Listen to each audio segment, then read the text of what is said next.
श्री श्री बड़दा जो मैंने आपण मैंने जाइछंती से देखिथिबे श्री श्री बड़दा केवली भाव में ये करने से बड़दा सागर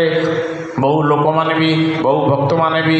से मत से कथा कार्तिक दा कहते एभली भाव में आसते से चौधरी ऋषिकेश दास घरे रोते कार्तिक दारिका एवं से कुजंग से छोट घरटा अच्छी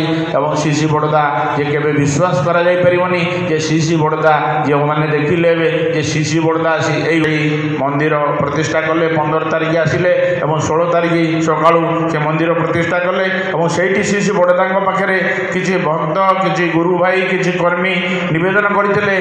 कि श्री श्री बड़दा गोटे आमको किसी कहतु किंतु परम पूज्य स्वाद श्री श्री बड़दा आशीर्वाणी उपस्थित कर्मी मान उद्देश्य कहते सत्संग विहार जगतसिंह 16/6/76 मसीहा बुधवार दिन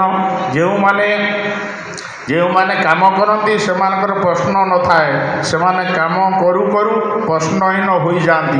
जप ध्यान ठीक ठीक भाव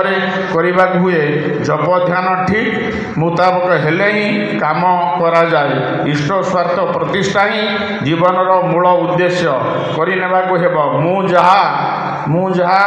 बुझे अनुभव करे ताही मु जहा बुझे अनुभव करे ताही किंतु करी इष्ट स्वार्थ मुख्य हेले प्रवृत्ति परायण नष्ट हुए आत्मस्वार्थ माने अकल्याणर प्रतिष्ठा नाना प्रकार आशरे आमे जड़ित थिले से